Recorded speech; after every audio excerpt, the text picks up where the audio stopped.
Kaawunsilii Waldaa Amantoota Wangeela Itoophiyaa ayyaana waldoota ministeerii afurarraa mulquu beeksisee jira. Kaawunsilichi ibsa baaseen maqaa waldootaaf geggeessitoota waldichaa hayyamni yookaan sartifikeetiin irraa fuudhamee afur ifoomsee jira.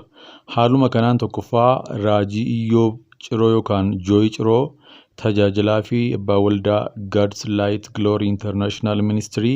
Lammaffaa Raajii Kaasaa Kirgaa tajaajilaaf abbaa waldaa Bataskaana Kiristoos idil-addunyaa Gaaxifaa.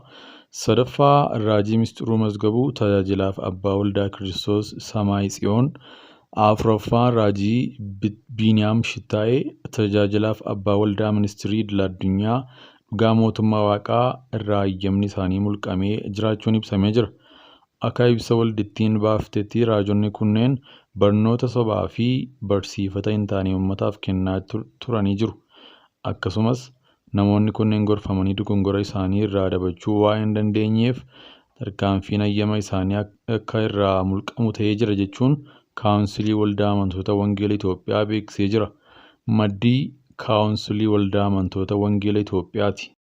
Waggaa lama duraa amantoonni waldaa warra Wangeela Makaana Yesuus Yaaqaaqii Basaqaa Finfinnee sagadarra otoo jiranii dargaggoonni 500 ol ta'an ol itti seenuun kan reebanii meeshaawwan waldaa sanaa keessa jiru caccabsanii isa kaan guurratanii deemani. Amma mana sagadaa haaraa ijaarratanii jiru. Bulchiinsi magaalaa Finfinnees lafa bal'aa kenneefii jira. Seexannis ni qaana'e. Amantoota warra Wangeelaa kanaa silumaa akka Sinodoosii Bataskaana Ortoodooksii Itoophiyaa caasaa walitti qabeessaan to'atu jiraachuun gaarii ture. Kuni xiinsammuuf safuu hawaasaa amantaa da'oo godhachuun warra gara balleessan likkii yookaan seeratti qabachiisuuf murtoo sirriidha. Akka kootti murtoo kaawunsilicha irra jalqabe kun jajjabeeffamuu qaba. Waldoonni dhuunfaa yookaan Private Limited Company PLC sharaa diriirfatanii maqaa amantaatiin shaakallii hafuura namoota tabjeessuu yookaan dawweessuu amantoota wallaalchisan mana hidhaatti dhaquu qabu, adabamuus qabu. Dabtaraa otoo jennuu kan warra kanaa immoo hooduma. Jarreen kun akeeka wangeelaaf amantaa namni waaqayyo irratti qabu balleessanii jiru. Safuu hawaasaa diiganii jiru. Hawaasa wallaalchisuun qabeenya hin malleef argatanii jiru. Kun ija seeraatiin ilaalamuu qaba jedhee namana. Warra goda keenyaas ta'e obbo Masarat Taayyeefaa dabalatee gara investimantiitti fuula isaanii deebisanii dargaggootaaf carraa hojii banuu qabu. Bulee nagaduurraa ka'anii utuu hin dafqin amma kana dagaaganiiru. Kun isaan gaha dargaggoof hojii uuman. Wangeela isa dhugaa lallabuuf ammoo waldaa kiristaanaa warra buleeyyii akka Makaana Yesuus mulu wangeel fa'aa warra caasaa sirrii qabanitti kennuu wayya. Jaarsoliif dargaggoonni warra wangeelaa kana itti yaaduudhuma qabu. Jara akkasii wajjin namni sammuu fayyaa qabu wangeelli naaf galee jedhu iddirii tokko buufata jedhee yaadu. Magaalaa Mattuutti amantoota waldaa guutuu wangeelaa maaltu mudate? Dilbata darbee waxabajjii 2024 hordoftoonni amantaa kiristaanaa guutuu wangeelaa kumaan lakkaa'aman daandiitti ba'uun lallaba wangeelaa gaggeessuuf yeroo turanitti qaamolee nageenyaatiin reebichi irratti raawwatamuu kanneen saganticha irratti hirmaatan dubbatanii jiru. Kanneen dhugaa baatii wangeelaatiif daandiitti ba'anii jiran keessaa kanneen 20 kan hin caalle miidhamuun himame. Waldichatti tajaajilaa akka ta'an kan himan Paaster Biraanuu Zallaqaa hordoftoonni amantichaa magaalichaaf naannawaa magaalaa Mattuu irraa dhufan guyyaa kaleessaa sagantaa kana irratti hirmaachuu dubbatu.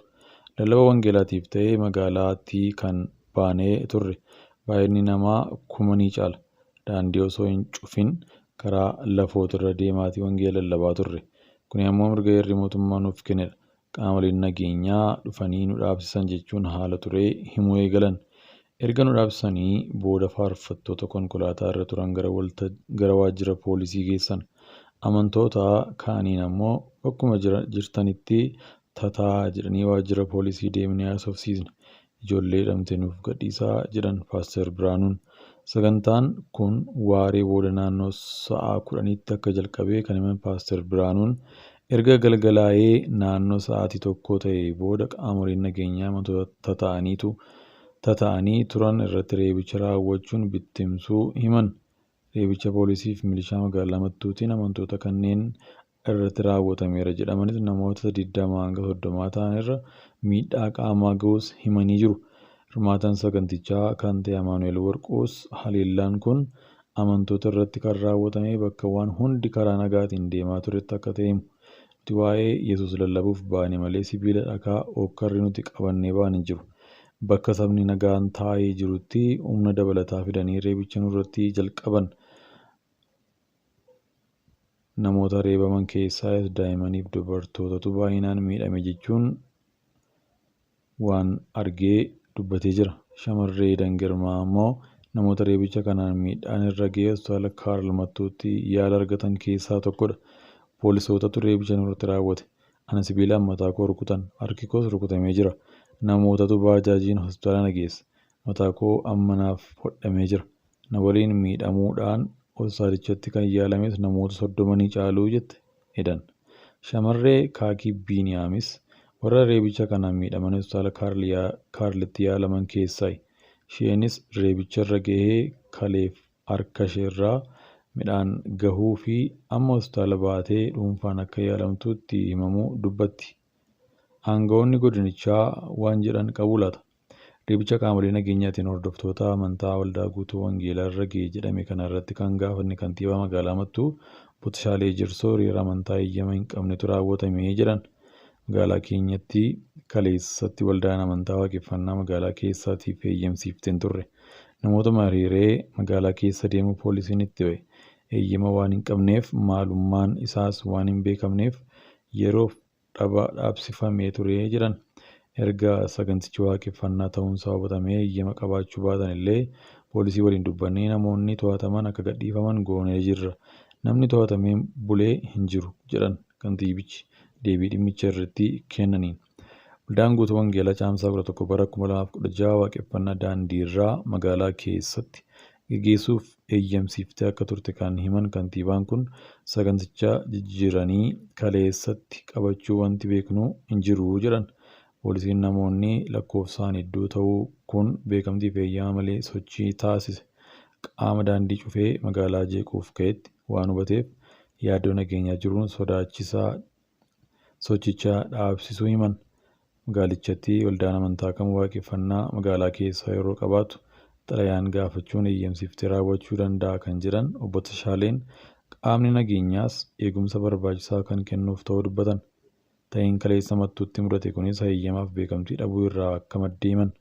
Dhimma namoota waaqeffannaaf ba'anii reebichi irratti raawwatamee fi miidhaa ga'ee dhimma jedhu irratti deebii kennaniin reebichiif namoonni miidhamuu irratti odeeffannoon hanga ammaatti qabu hin jiru jedhan.